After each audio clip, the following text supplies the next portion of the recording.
All right, good afternoon. Thanks for coming out. I'm Deputy Chief Ken Keebler of the Division's Patrol South Subdivision. This will be fairly somewhat informal. There's a lot of visuals and those kinds of things. You may have questions. I know it's a new topic. Please feel free to ask. I'm not particularly formal on a lot of that type of stuff, so we'll take interruptions if necessary. Otherwise, just keep questions to the end, if you would, please. With me today, I want to point out Commanders Mark Gardner and Commander Scott Hyland of the Zone 2 and Zone 3 bureaus for the patrol bureaus for the division. Commander Gardner took this idea of delivering naloxone to our officers from just the idea and turned it into an actual project. He doesn't want any of the limelight, but he certainly deserves a lot of the credit for where we are here today. Commander Hyland represents Zone 3, which is one of our test areas for the project. Also today is Assistant Chief Jim Davis from Fire, Dr. David Kessick from Fire, Dr. Teresa Long from Columbus Health, Councilman Mitch Brown, Heidi Riggs, the mother of a daughter who passed away from an overdose, and Council President Zach Klein. So some quick background on the issue and why we're here today and why we're talking about this. The opiate addiction across this country, opiate and opioids, natural and synthetic narcotics, which are causing overdoses across the country, include the drugs you're pretty familiar with, like heroin, fentanyl, codeine, hydromorphone, oxycodone, morphine, hydrocodone. A lot of different names. Some of them are synthetics, some are natural like heroin, but they all have the same effects on the body. In 2014, nationwide, you see statistics here from the National Institute of Health, we had about 19,000 overdose deaths from prescription opiates in 2014 nationwide, about 10,000 heroin overdose deaths nationwide in 2014. Those prescription deaths represent a threefold increase from 2001, so up 300% in just 13 years.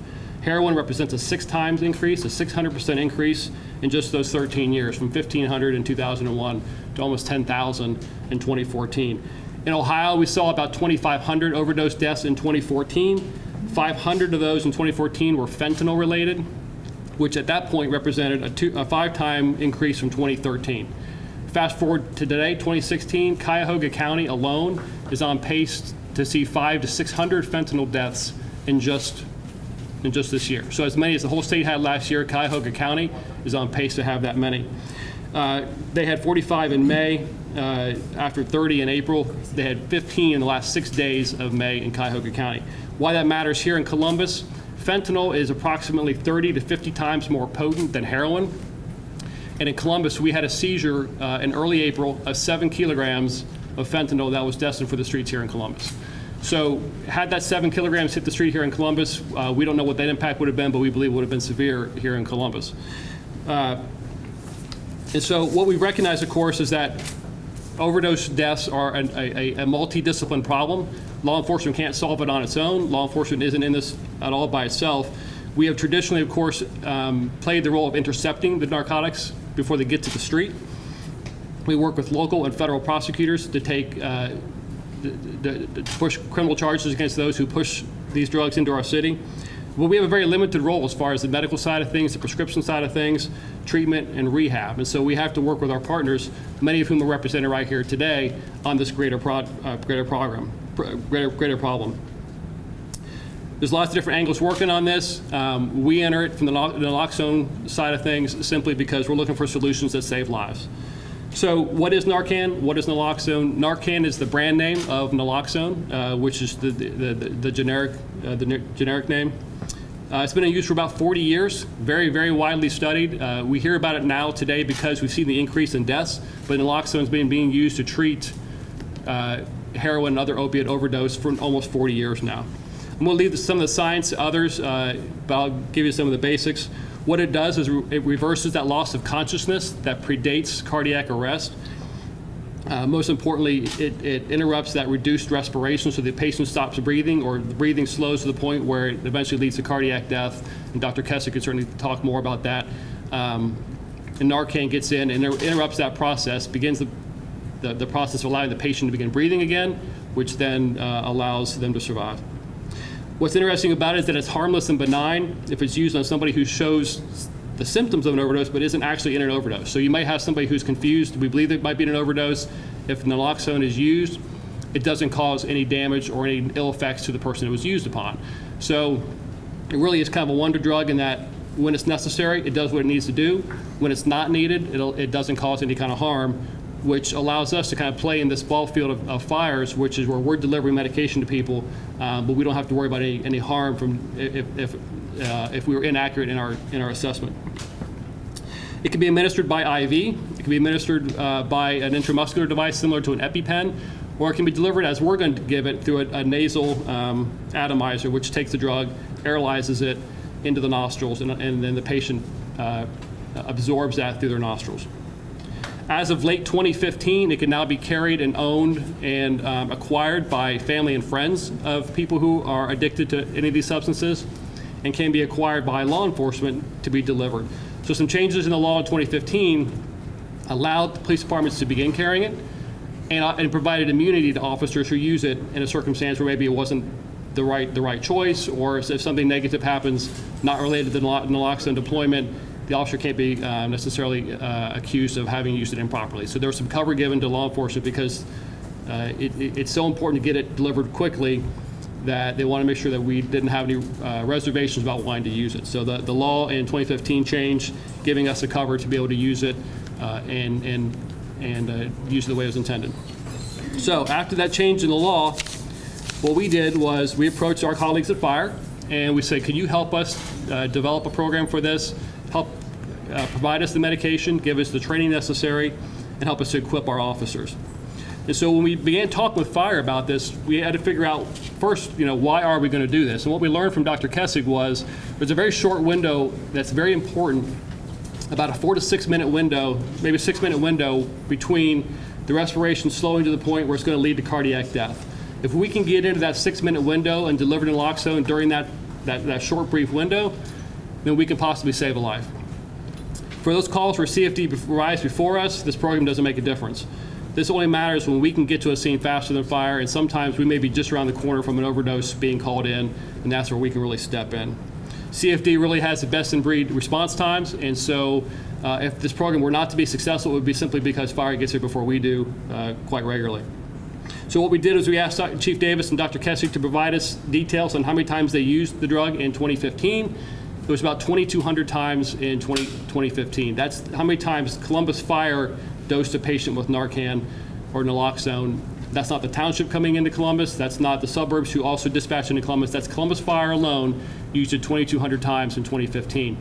So we took those numbers and we heat mapped them by zip code, and we said, where is this actually occurring? And so Fire's information was so detailed, allowed us to do this. And what we saw was 25% of all those Narcan doses, so 500 of those were to 2 zip codes.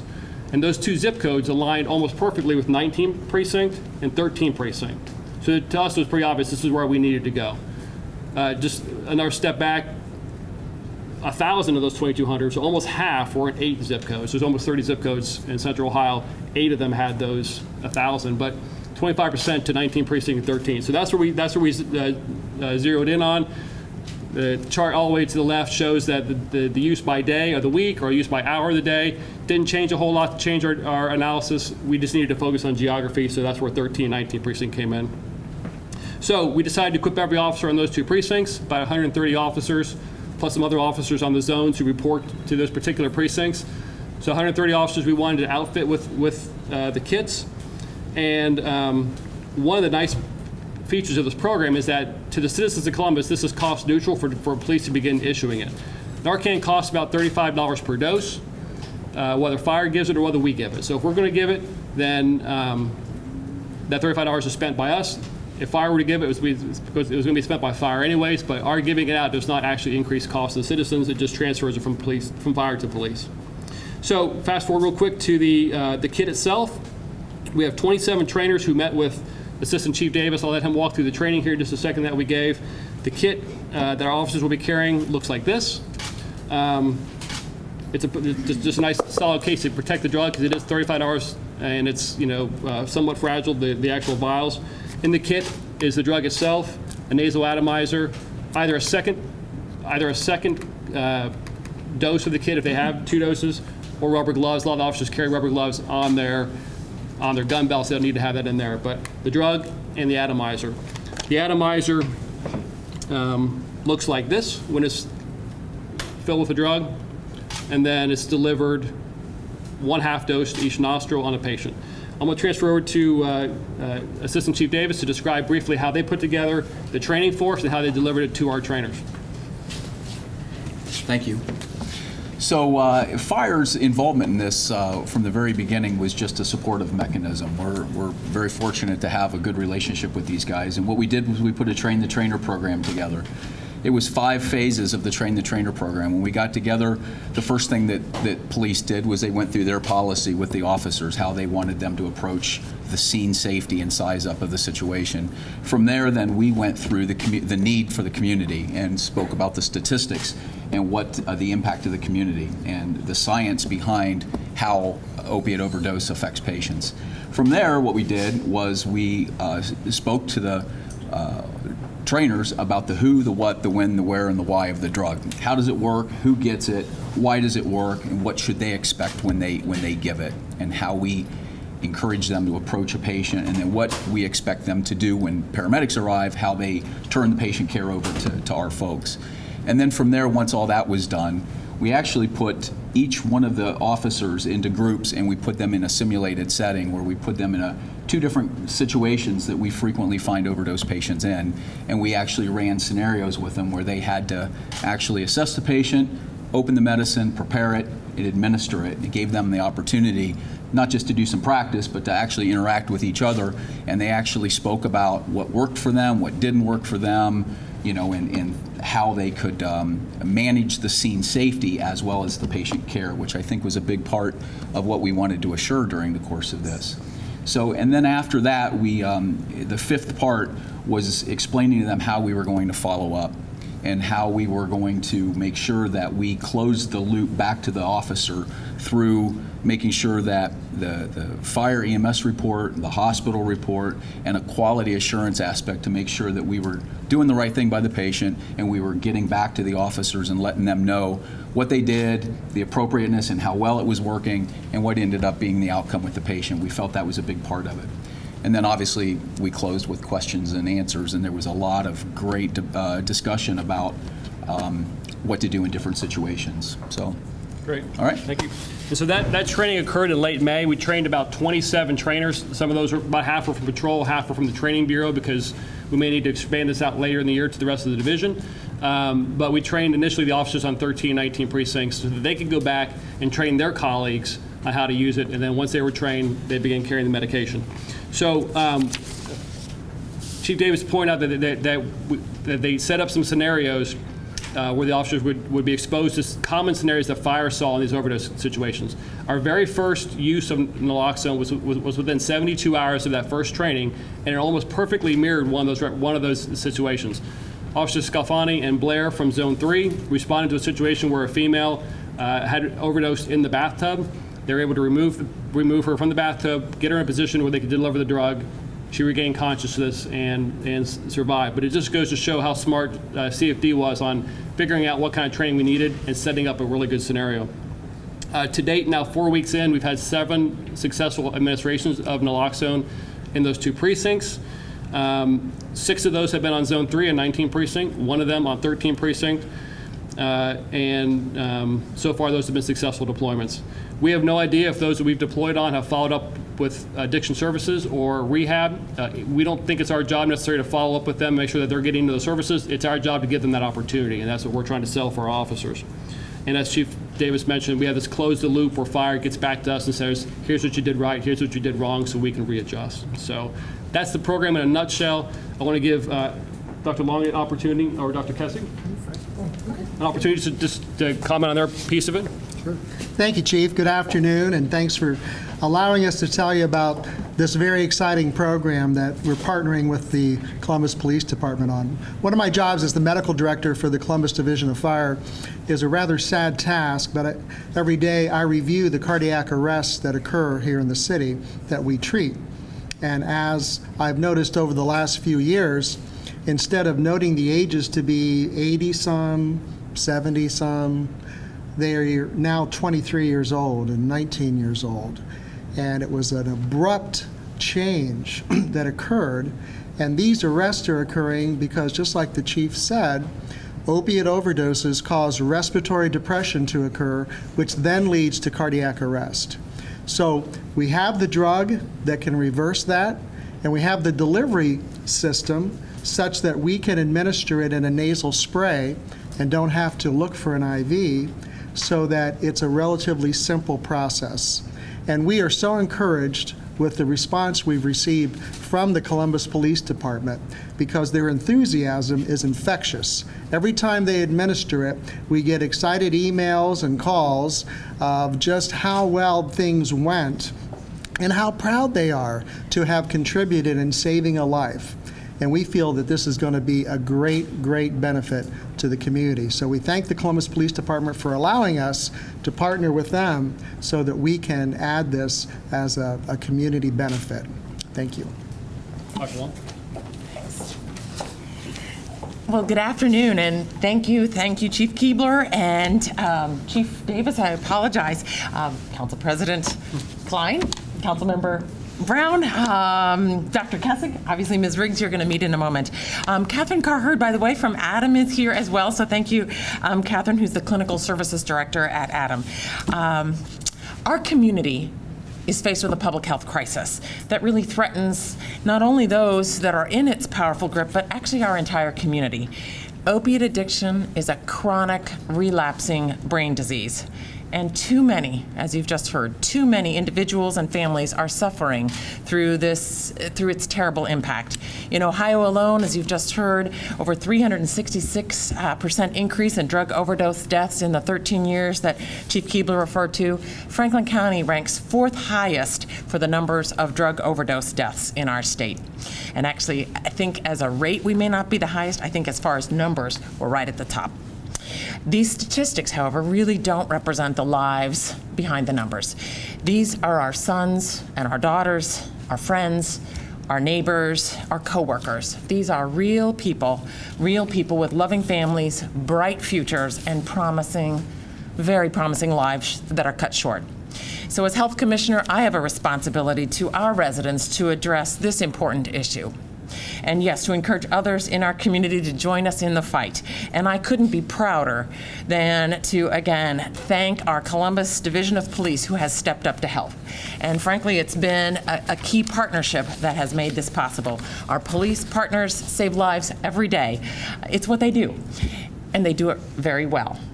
But in this case today, we say thank you to them for adding a new weapon to their arsenal, Naloxone.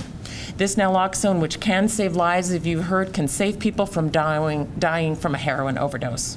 And to our EMS and fire partners, thank you for the great work that, again, you do every day administering this life-saving drug to hundreds of residents every year, actually thousands, as you've just heard. You are giving residents suffering from this complicated disease of addiction a second chance at recovery. So in addition to our police partners, Columbus Public Health has actually joined in another partnership with Equitas Health, which is known as the AIDS, or formerly known as the AIDS Resource Center, because we have launched the first comprehensive harm reduction program in our region. This program, or project called SafePoint, actually provides residents with on-site intervention to such treatment. Again, if you can keep them alive, we want to get them the treatment and counseling they need, on-site HIV and hepatitis C testing, access to Naloxone for loved ones, and yes, a syringe access program. Because studies show that up to 33% of users in a syringe access program actually transition to a meaningful treatment program. So syringe access programs are another way to give another chance at life. So again, we are trying to reach, and through all of our partnerships, individuals in services such as mental health and who need mental health and substance abuse counseling, housing, and case management. Again, all of these are part of saving lives right here in Columbus. And again, it's really important to appreciate that this is the time, or at least a key time, to remove the stigma that is around and surrounds addiction and to treat it like the chronic brain disease that it is. As a community, we can no longer hide behind the shame, the fear, and the denial. Heroin and all of the other opioids you've heard about, heroin is here, and we can do something about it. If you or a loved one is affected by an opiate addiction, get help. get help. And if they are not, or you are not impacted by opiate addiction, give help. Because we need to all join together and be a part of the solution to this growing community crisis. So again, a big thank you to our divisions of police and fire and EMS, to all of our partners. It is taking a village for us to address this. And again, it is a proud day here in Columbus where we can say thank you to our partners for stepping up and helping us protect health and improve lives. Thanks very much. Oh, do I get to make an introduction? Please do. I'd like to make a key introduction to someone who can really tell us about this. This is Ms. Heidi Riggs, who again will share hers and Marin's story. Heidi, Ms. Riggs, I apologize. She's become a friend for all of us. Thank you. Good afternoon. I'd like to thank Chief Keebler and Dr. Long for asking me to be here today. I stand before you as a grieving mother of a beautiful daughter who is addicted to heroin.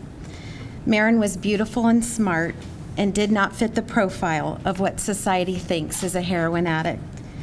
Marin died at the age of 20 in 2012 from a heroin overdose. And in 2014, her father and I stepped forward with Attorney General Mike DeWine and shared our story for the first time publicly.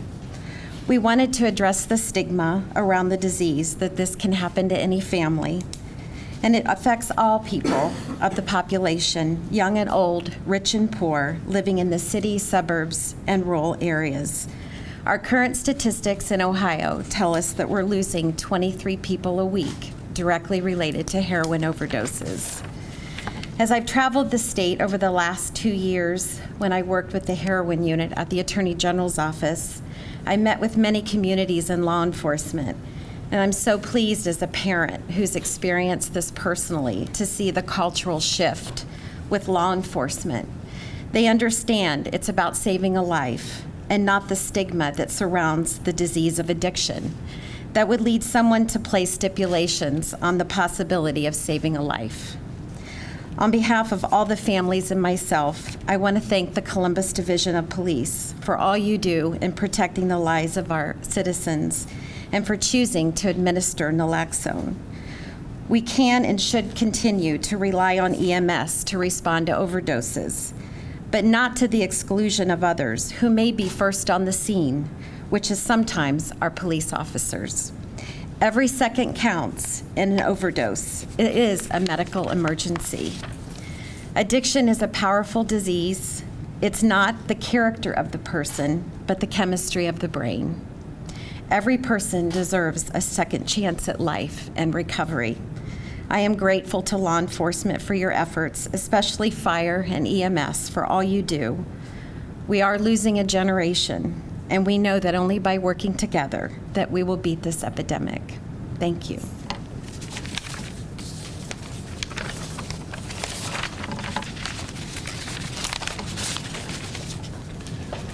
I was remiss in not pointing out my boss, Director George Speaks, Director of Public Safety for Columbus. I want to thank him for giving us the freedom to pursue this project. When he heard we were going to go down this road, he gave myself and Assistant Chief Davis carte blanche to move forward with it. I really appreciate that support. That support also is backed up by Council, Councilmember Brown, and Council President Zach Klein, who gives us the tools and resources necessary to push forward as we deliver these services to Columbus. So I want to turn over to President Klein for some remarks as well. Thanks, Chief. What a great day to be here.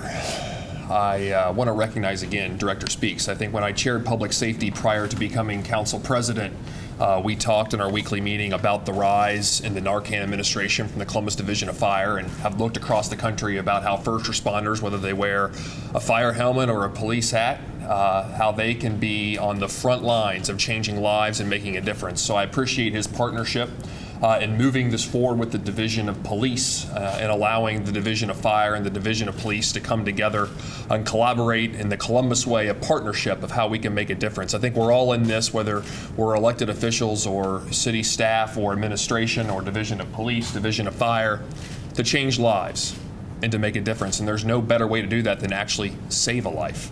And through this common sense partnership that's, I think, progressive and aggressive to address the problem of opiate addiction and drug addiction in this community, we have a way to save all the Marins in the world that are out there to deserve to have a second chance.